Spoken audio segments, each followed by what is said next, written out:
Hello everyone, my name is Barbara and I would like to welcome you all to our latest Novedge webinar episode. In this week's episode, Cloud Rendering Workflow in Revit. This webinar will cover the basic rendering cloud workflow in Revit, detailing how to share renderings to the gallery and selecting render settings to create the best possible images. Today's presenter, Aradhana, is a customer success engineer with the A360 Rendering team at Autodesk. She has worked in the areas of feature film animation, game technology, and 3D data visualization. She also enjoys being in front of customers and presenting product demos. She has presented at Game Developers Conference, Siggraph, and other developer tech events. Before we get going, here's an overview of what we do at Novedge. Novedge is one of the largest online stores for design software. We offer a huge assortment of software solutions that cater to virtually every designer's need. Put us to the test and come visit our webpage at novedge.com. And please, for more daily software news, don't forget to pay a visit to the Novedge blog and follow us on Facebook, Google+, and Twitter. Coming up next week, introducing Solid Thinking Evolve 2015, the ultimate hybrid modeler. Evolve 2015 combines solid parametric modeling, organic surface modeling, polygonal modeling, and a best-in-class rendering engine, all into a newly built, more efficient user interface. Last but not least, today's webinar is free and is being recorded live. If you want to watch this or any other webinar episode, just head on over to Novedge's YouTube or Vimeo channel. Okay, we're ready to go. I'm going to pass the screen to Anna. Anna, you are going to be the presenter right now. The show is all yours. Enjoy, everybody.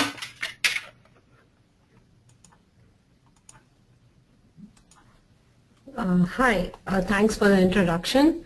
My name is Aradhana and I'm the Customer Success Engineer here at Autodesk. And today I'll be talking to you about the cloud rendering workflow in Revit.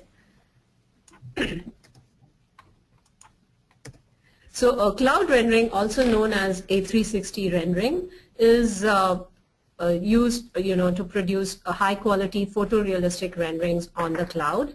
The advantage of using cloud rendering is basically as an architect or an engineer or a designer, as you create your models in Revit, you assign materials, lights, textures, and so on. And when you're ready to render, instead of using your local processor and blocking your computer, what you now can do is upload your data from Revit onto the cloud and let the rendering happen on the cloud. And that frees up your local processor. You don't even need to invest in high-end hardware, and that's how it helps you. And the thing is, once these renderings are ready, once it's all done, it's available online on the renderings gallery at Autodesk, and you can access these renderings anywhere, anytime. And we'll be talking about all these things in this webinar today. A360 rendering is supported in Revit, of course, but it's also supported in AutoCAD, in Fusion, in Navisworks, InfraWorks, and in 3D Studio Max. And in today's webinar, I'll be mainly talking about Revit. So quickly going through the topics that we would be covering in today's webinar. I'd first start with Revit, and I'll show you how you can submit your renders from Revit. We'll look at the render settings dialog in Revit and talk about that. And once you submit your renders, I'll take you to the gallery page and the My Renderings page on the A360 rendering portal. And then over there, we will look at the different features available and the different types of renderings that you can do from A360. You can, of course, render still images, but you can also render panoramas, 3D panoramas or stereo panoramas, solar study renderings, Illuminance renderings, and turntables. And we look at all of these different types and the features of each one of these. And then after we are done with that, we'll look at the re-render settings, the re-render dialog, and I'll also show you how to adjust the exposure. And towards the end, I'll show you how to share your project and your images to the gallery. And I would like to, thank some of our customers, Jagdeep, Sheila, Andre, and Chris, for sharing their images here and for this presentation. So now I'm going to, exit out of my PowerPoint presentation and pull up Revit. So what I have open here is an example file in Revit.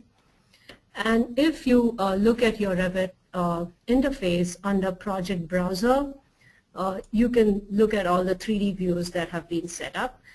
And these are the 3D views. Let me just cycle through them. So in this example file, we have a few 3D views already set up. So all of these 3D views are available for rendering from the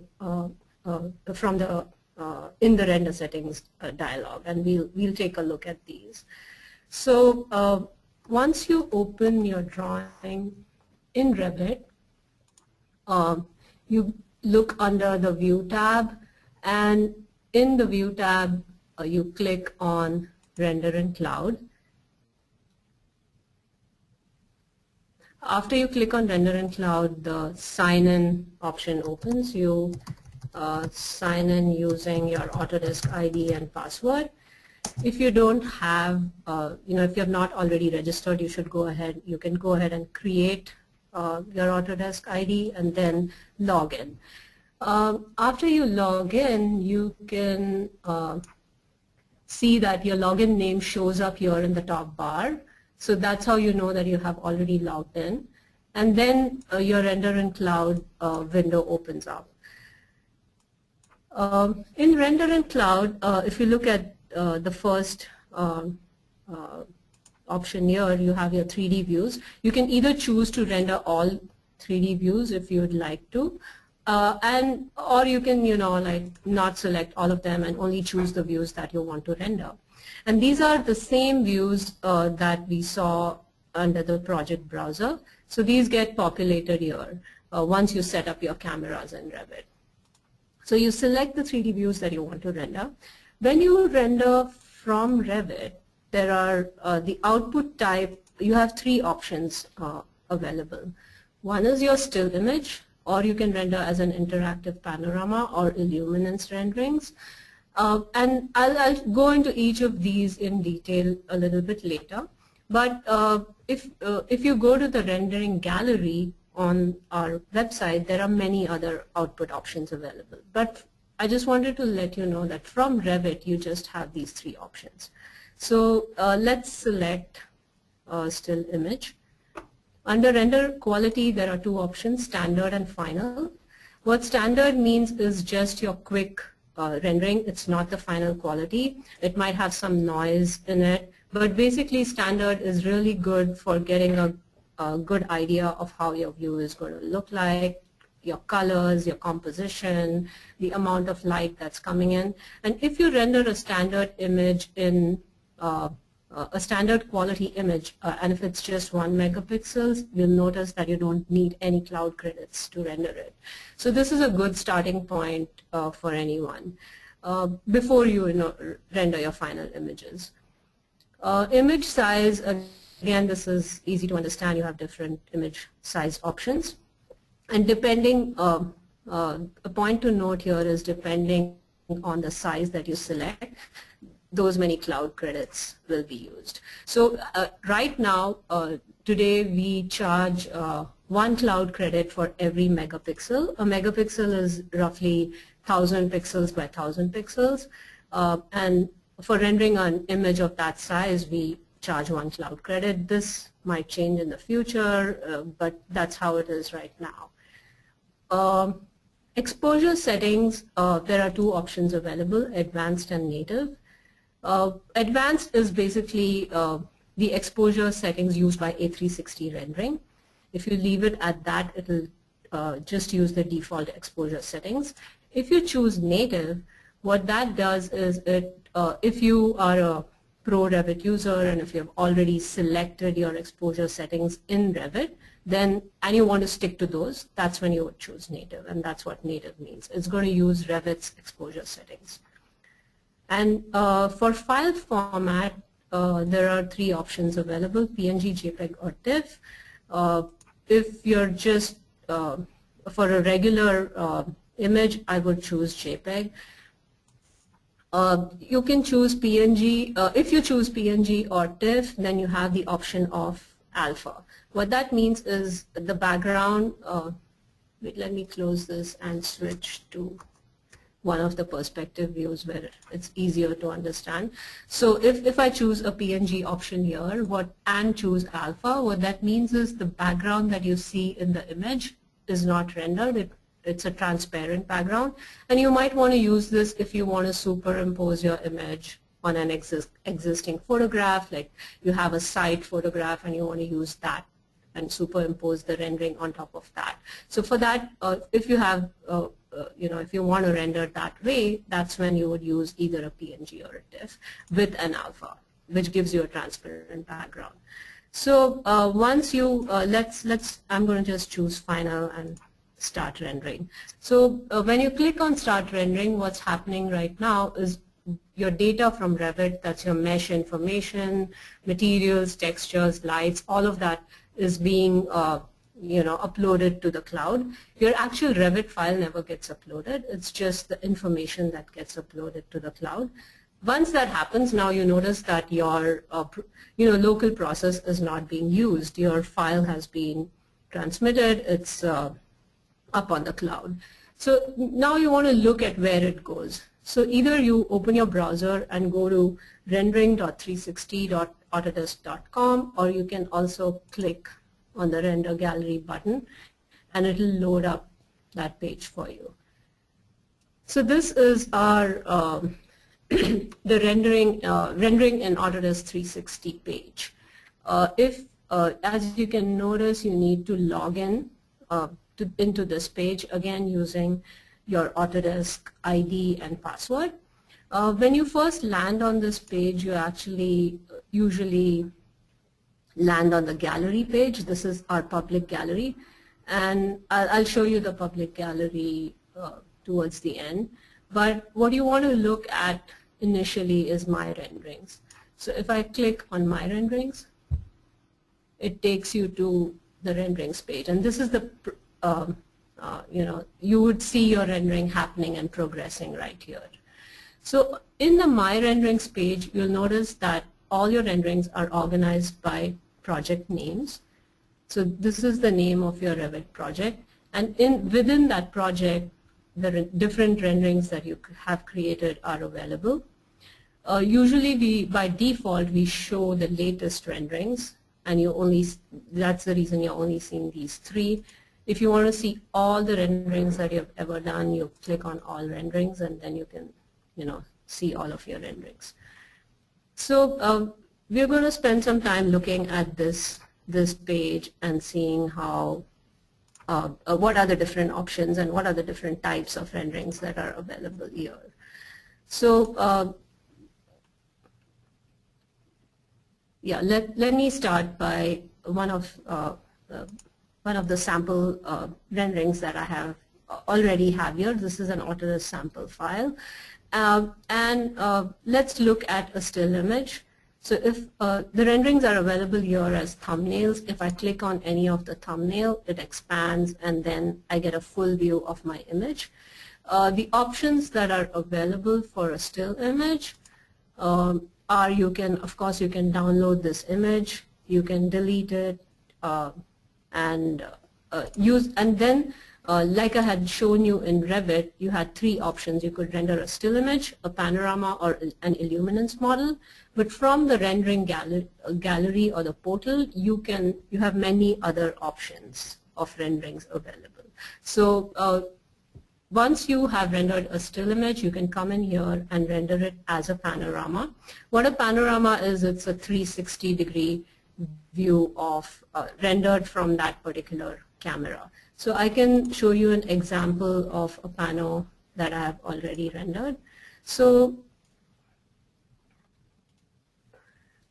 once you render the panorama, it loads up here in the gallery, and you can, click, expand it, click it, and get a complete 360-degree view rendered from this particular camera.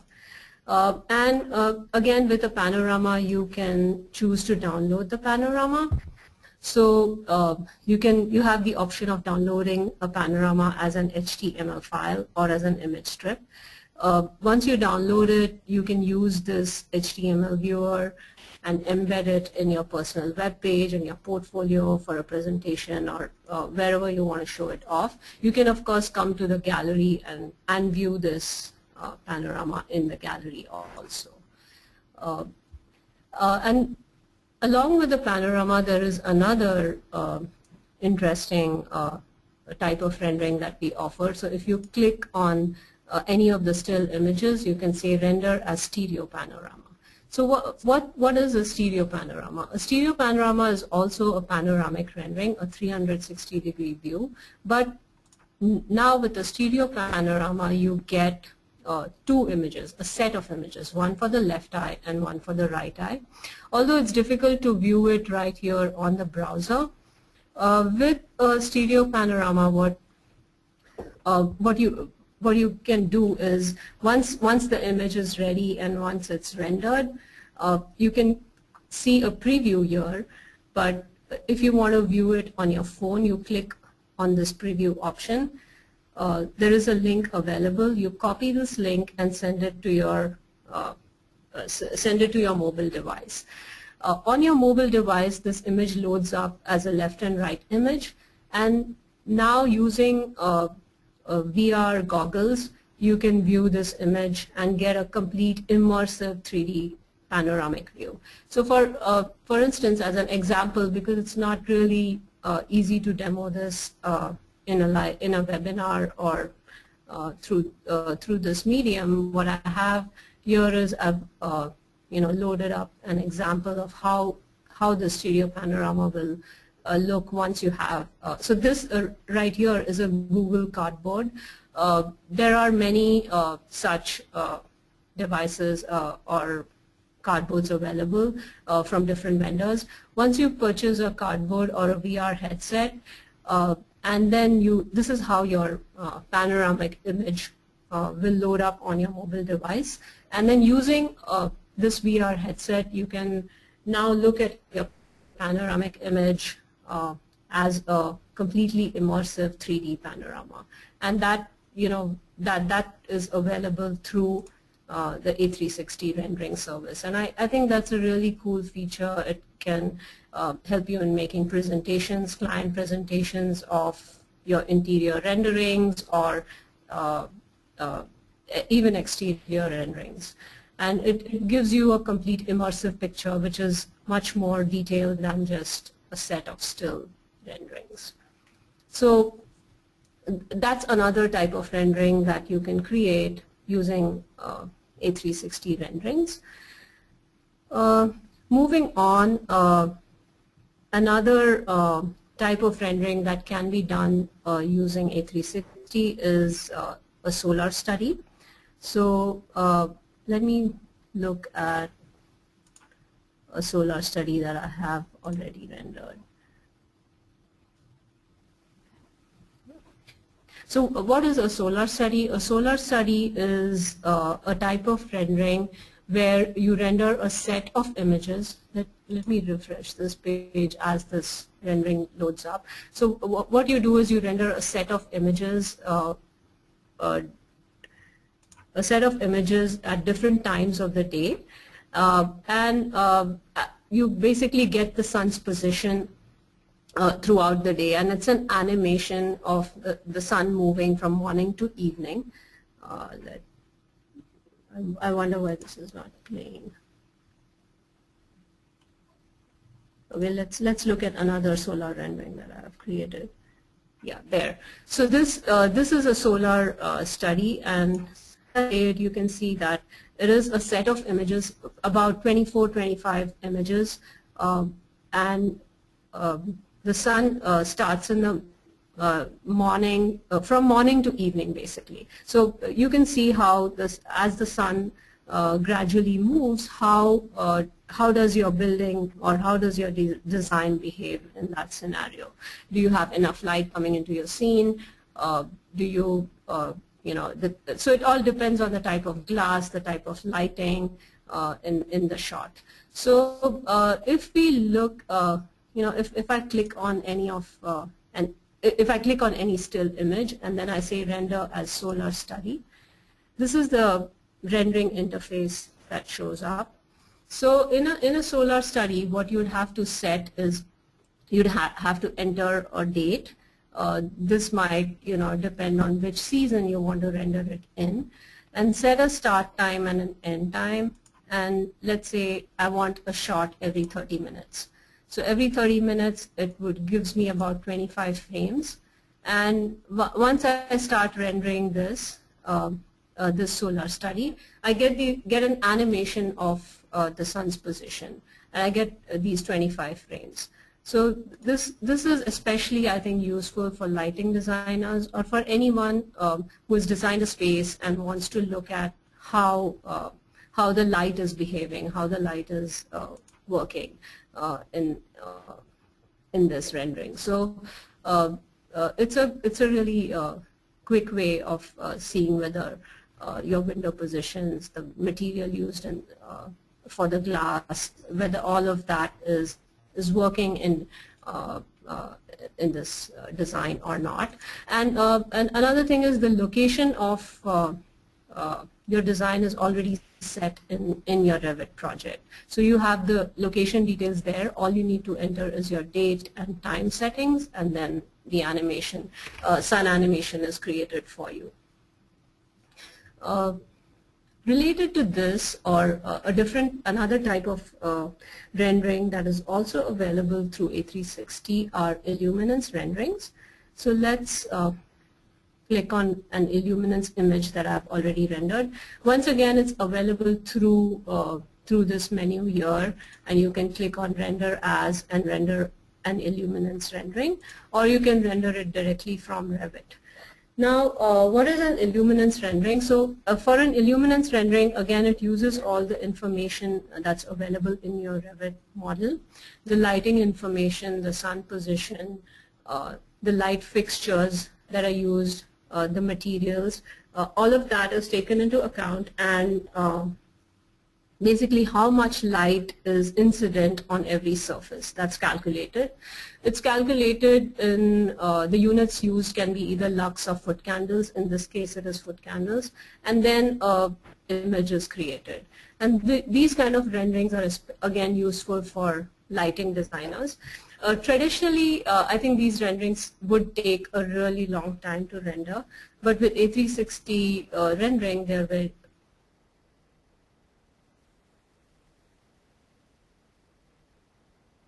pretty fast. Lighting designers make lighting decisions. So this again is a really useful feature for lighting designers. So we went through still images, panoramas, solar study, and Illuminance renderings. Another type of rendering that is useful for products is turntables. So for instance, I just have a mechanical part here, and so it could be a furniture piece or any product that you have designed, not necessarily architectural model. Turntables are usually useful for smaller products. So let me load up a sample that I have already rendered. So a turntable animation is basically there's a pivot point set, and the camera stays in one position and the object rotates 360 degrees. So you get a complete 360-degree turntable view, and that type of rendering can also be done from A360. So if we look at the options, rendering options for that, you choose a still image and then you go to render as turntable. When you click on turntable, there are two options available, either 6 frames or 36 frames. the more number of frames that you use, you'd get a smoother animation. And it's a 360-degree animation, so the number of frames makes the animation more smoother. And then you choose your rendering quality, either standard or final, set your image size, and start rendering. It's pretty simple, but it gives you a really good 360-degree view of any product that you have. So that's another good feature available for products. Moving on, the next thing that I wanted to talk to you about was if you have a still image and let's say you rendered it as a standard image, you're quite happy with the camera settings and everything, and you would like to re-render it as a final image. So let's look at how the re-render options look like. So if I can click on an image and click on re-render using new settings. This brings up the render settings window. In this, the options that I have are, one is the environment. So usually if you want to use the environment settings that are in Revit, you would just leave it at none. But then what we also have here are other options. So what are these? These environments are HDR environments, and what it would do is instead of using the sun and sky from Revit, it's going to use an HDR image and do an image-based lighting. So this might be useful for maybe an interior, or maybe if you want to change up the lighting in your scene. So you can try that. But if you're pretty happy with the way your scene is set up, then you might want to leave it at none. And render quality, if you have a standard image and you want to switch to your final images, you go to final. We already talked about exposure and file format. But something that's really important here in the render as settings is you have these image size options. When you render from Revit, the only options you have are megapixels. Like you can choose how big you want your image to be, but you can't precisely set your aspect ratio. But from this interface that's available through the portal, you can now come in and set your aspect ratio. So you may not want a 4:3, you can change it to a widescreen option. You can also enter the exact pixel dimensions that you want over here. So then switch to custom, and then if I want want to render it in a different size, then that's available here. So this, the reason I'm showing you this is many a times, people have questions as to how can I specify the exact width and height of an image. This is where you can do it. You can't easily do it from Revit because Revit doesn't give you that option, but you can come in, just render a standard image and then come in here and then instead of just going by megapixels, actually enter the number of pixels that you want to render. And depending on the size, it'll show you how many cloud credits are required. So for instance, if I choose a larger, wait, why is it?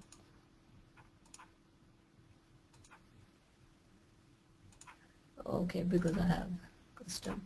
Okay, if I choose a larger image size, it'll change the number of cloud credits required.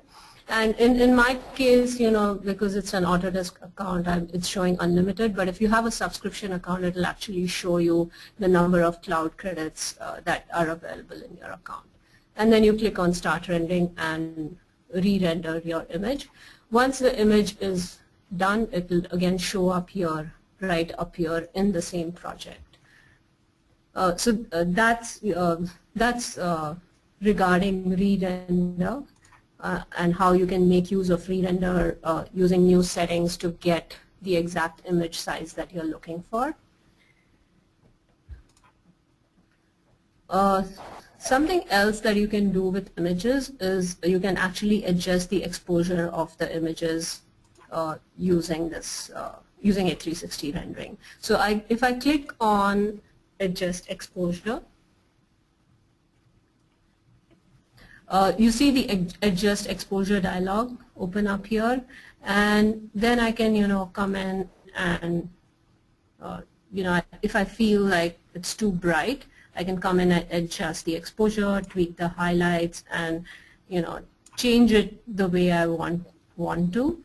And once all the changes are made, once I am happy, the good thing is it gives you a preview right here.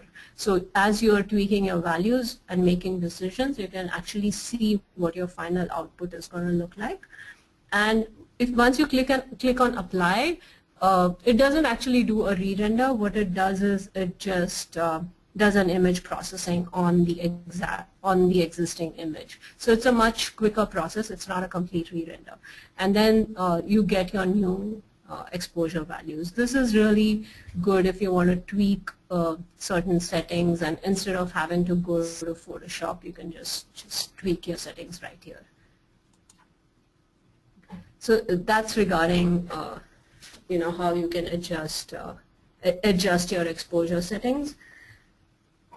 For every image in the gallery, you'll notice that there is a share rendering option.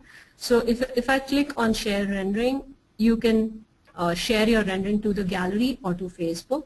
What gallery means is the public gallery. That's right up here.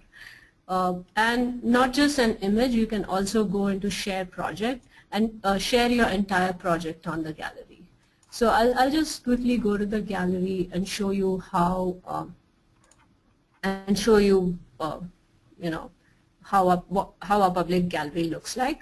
So these are people who have shared their images to the gallery. So if I click on one of these images, you can actually go through all of these, the entire project, like look at what people are posting. And the cool thing is you can also comment on each other's images. If you really like someone's image, you can ask them how they did it, get tips from them. So it's a great way of sharing your images and also getting feedback from other people and giving feedback if you have done some really cool stuff. So I encourage all of you to share more images on the gallery and get feedback from your peers. So that's our rendering gallery. What else?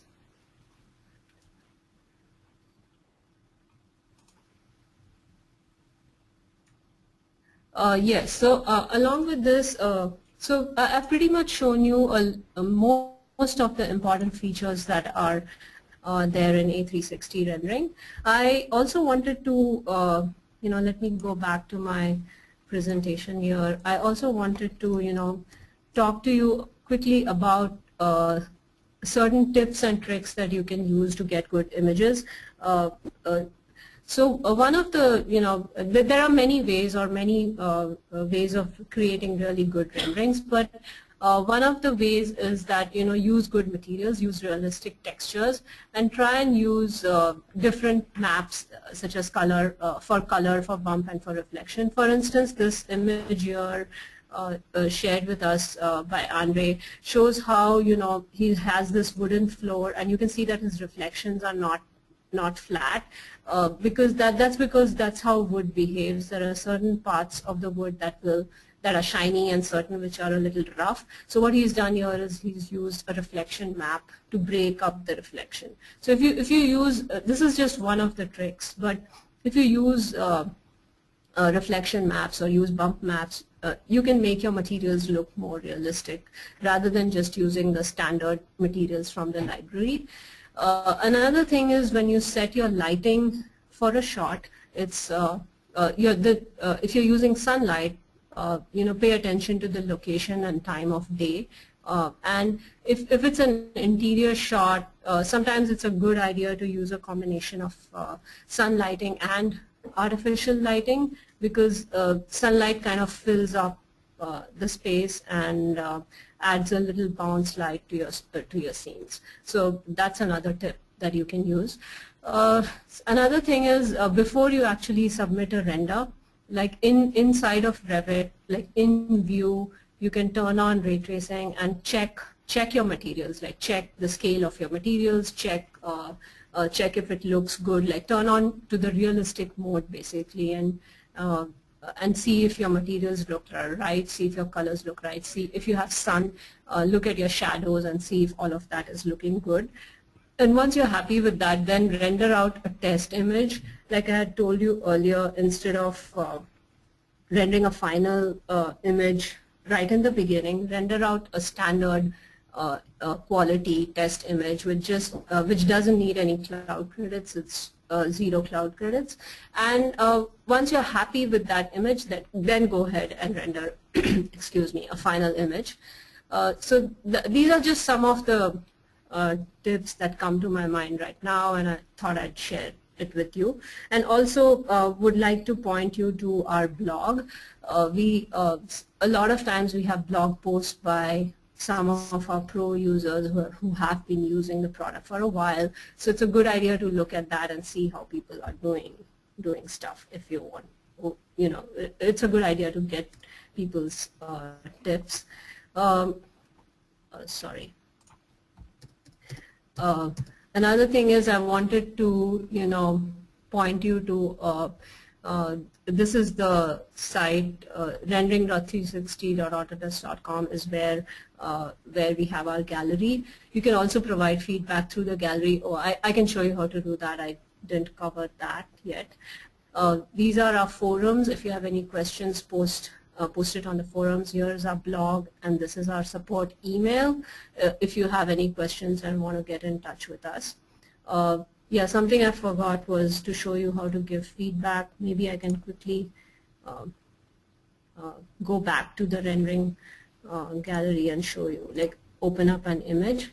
So if you know, if you have some complaints about a particular image, what you can do is click on tell us what you think, and this will bring up you know, comment box where you can type comments.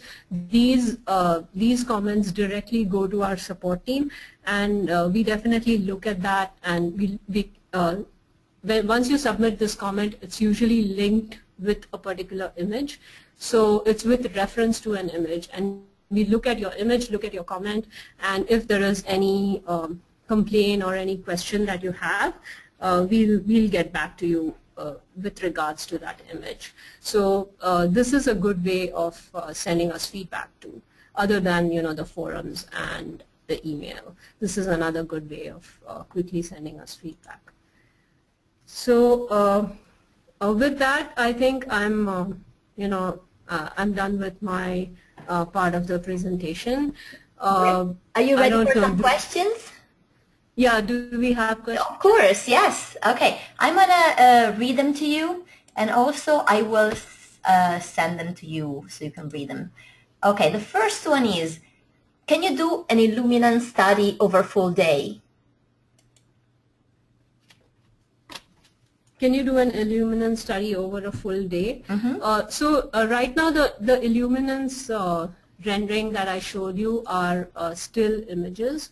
We don't really, and solar study is what's done for the full day. We don't. So I think what the person means is this is an Illuminance rendering. It's a still image, but I think what you mean is, can we get an animation of this over the course of a day? We don't have that feature right now.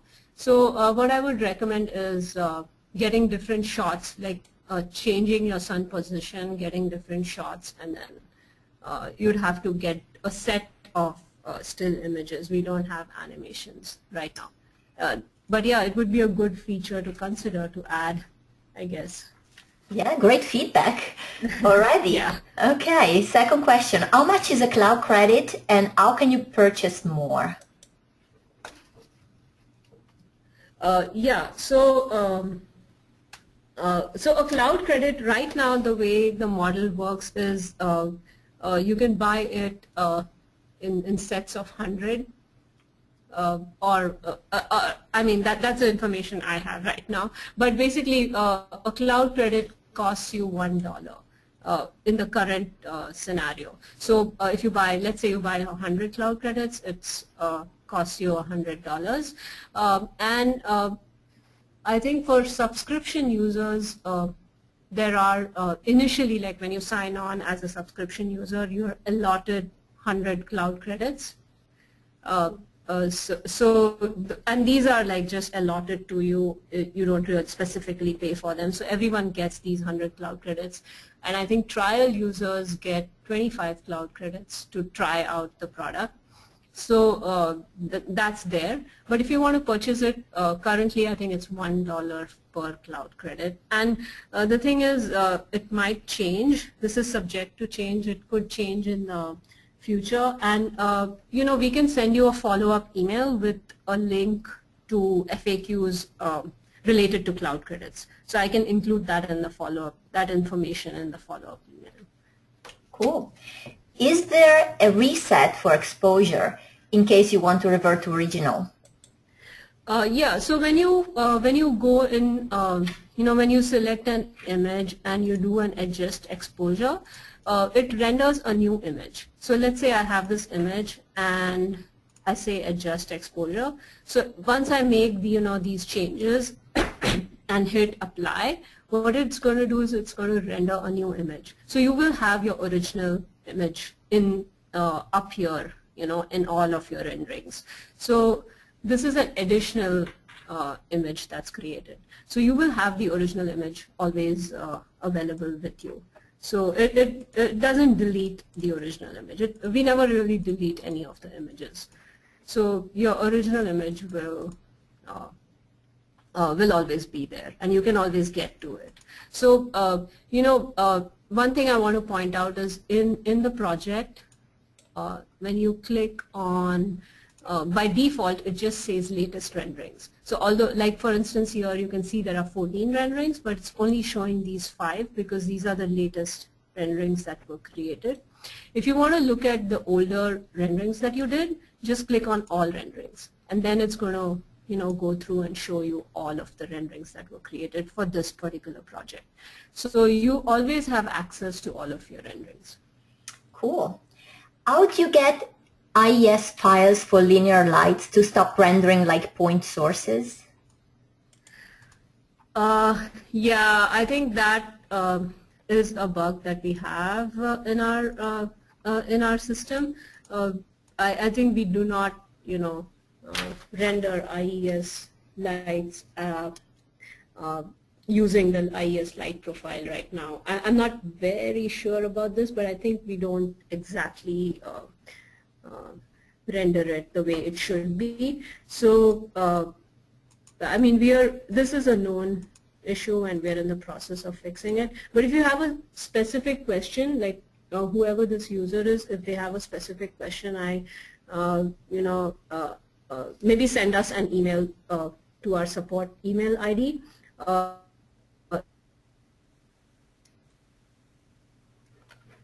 Anna, your voice, we can't hear you. Did you change something with the microphone? Can you hear me? I'm sorry, I know there's been an interruption in Aradhana's sound, so please, if you can do something, do it. Otherwise we'll have to, I don't know, interrupt. Anna, your mic is not working. So I'm sorry about that. Let's give her a few seconds to figure out the problem. Let's see. I'm going to send her a note. Anna, your microphone just is not working. Can you hear me though? Okay. Okay, Aradhana is trying to reconnect. Great. So let's give her a few seconds. And thank you for your feedback. I think. There she is. Hi. Oh, hi. Oh, hi. Okay. Yeah. Great. Sorry. I think. Did you lose me? I did. Did you lose me? We did lose you, but we're glad you're back. Yeah. I don't know what happened. Maybe something with my Wi-Fi connection. So did you hear what I said about IES profiles or not? A little bit, yeah. You were interrupted at the end. I think you completed. Okay. Yeah. Okay, so I mean, whoever asked that question, maybe just send me an email on the support email, and then I'll get back to you. Great. So the next question is, are there any sites you recommend to download materials and bumps? Well, I don't remember anything off the top of my head, but I think there are a lot of free sites or even paid websites available for downloading textures. Like there's Mayang Texture, or you'd have to look for it. There's nothing that we recommend from Autodesk as such, but there are a lot of websites, and definitely, like if you're using custom textures, along with all your diffuse textures, you should definitely use bump wherever it's applicable, a bump map, roughness map, reflection map. That just makes your renderings look much more richer and much more better. So, I mean, I wouldn't want to recommend a specific site, but yeah, definitely. Or you can even create your own bump maps if you're good with Photoshop. You can do that. All right. The next question is that notice materials don't always get picked up when you render them in cloud versus when you render locally. Is there a fix for that? That shouldn't be the case. I mean, if you have attached materials to your models, all of the materials should be recognized. If there is a specific issue with any material, then with your particular scene, then I would suggest just sending us an email for that.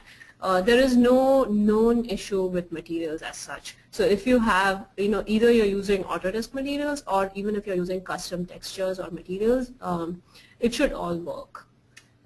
So I think what the user is trying to say is sometimes some materials don't render and they might render gray or something. Then, it might depend on that specific file. So, but in general, there is no issue with materials. Okay. So what rendering engine does the 360 Cloud use? Yeah, so this is Autodesk's own rendering engine. It is not Mental Ray or any other rendering engine. It is Autodesk's own rendering engine, which has been developed right here at Autodesk. And there's no specific name for it. The name is A360 Rendering, and that is the engine. Okay. How does the Paris weather model affect the Illuminance rendering? Sorry, what? Can you repeat that? Yes, I will assign it to you and also read it again. How does the Paris weather model affect the Illuminance rendering? I'm not sure what they're referring to. Yeah, so I think it's a question specific to Illuminance renderings. I am not really an expert in that. I do know that if you have set up your settings in Revit, then we will recognize it. But I don't exactly know how it affects the rendering and what are the calculations that happen behind the scenes. I'm not really aware of that. Because like I said, I'm not really an expert in Illuminance renderings. But if you, once again, like if you have a specific question, just email it to me. I can try to find out the answer from you, from the experts that we have here at Autodesk, and I'll get back to you on that. Well, that's great of you, Anna. A couple more questions, and I think that's it. So my office uses share licensing, and as an employee, do I need to use a specific username and password? Yes, yeah. I mean, so if your office has licensing, then I'm sure they have an Autodesk ID. They have an Autodesk. So along with every subscription, you should have an Autodesk ID and password.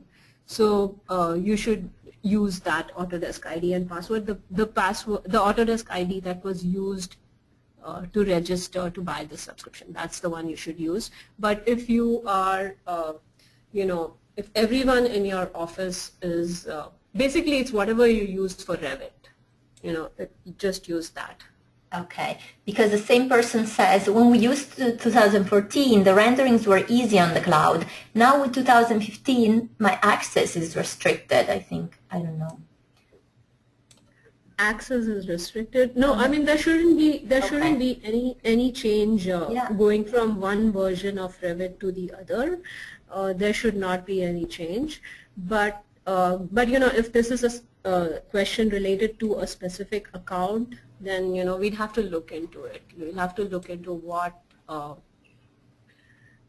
which specific account they are talking about. Yes. But just generally speaking, if you have 2014 and then you migrate to 2015, there shouldn't be any change as far as cloud rendering is concerned. Okay. So next question is, when I put HDR image to light the scene, is it possible to rotate the sun? No. If you're using an HDR image, then you're using the sun, which is in that image, right? So basically, it's going to look. It's not going to use Revit sun. If you use, for instance, let me just go into a re-render. So if you look at this re-render, and if I go to environments and pick any of these other environments, so then it's going to use these HDR images which are listed here. These are it's going to do image-based lighting, and it's going to use the sun if there is a sun present in this HDR image. So at that point, then you can't really rotate your Revit sun. Okay. So yeah, sorry. No, so it's going to basically use that HDR image. Yeah, so you can't rotate the sun then. Cool. Last question. Entourage people models don't seem to render correctly. Is there a tip or trick for entourage people that you know of? I don't understand what they mean by entourage people. I think if they're yeah. I think they're models that you import, and they're called entourage people, like okay, people, so the people. Okay, the people in the Revit models, Yes. Yeah. So in Revit sometimes they also referred to as RPCs. So certain types of RPCs, we have this issue. It's a known issue. Sometimes they render as overbright or don't render very correctly. So we are working to. This is a known issue for us in our renderer, and we are working towards fixing it. Usually what I have noticed is if you have people in interior models, or if it's a combination of sun and interior lighting, and if your models are inside, they render pretty okay. But for exterior renderings, the issue is that the model specifically renders really bright and doesn't really match the scene, and this is a issue that we know happens, and we are working towards fixing it. We don't have the fix right now for this issue. Okay, well, these guys are pointing out, well, they know Revit very well. That's good. Keep you on your toes, guys. That's good. The great feedback from your consumers that you use. That's great. Okay, the questions are done. So I will take the screen back. Sorry about that. I'm going to become the presenter. I'm going to close the show. I want to thank everybody for attending this webinar. And I want to remind everyone to visit our webpage at novedge.com. And Novedge is the best way to buy design software online. So take a look at our page, give us a chance. And also check out the Novedge blog and follow us on Facebook and Google+. And I remind you all that the upcoming webinar will be on the new Solid Thinking Evolve 2015. This webinar will introduce attendees to the newly released Solid Thinking Evolve. And just came out today. So to watch today's webinar or previous ones, check out our Novedge YouTube and Vimeo channels, our webinar playlist at Webinars for Every Software Taste. Thanks again for joining us, and I would like to thank you, Aradhana, very much. She did a stunning presentation with beautiful images, great tips, and thank you so much, and check out our recording and spread the word. Okay, bye-bye everybody. Have a great day. Thank you.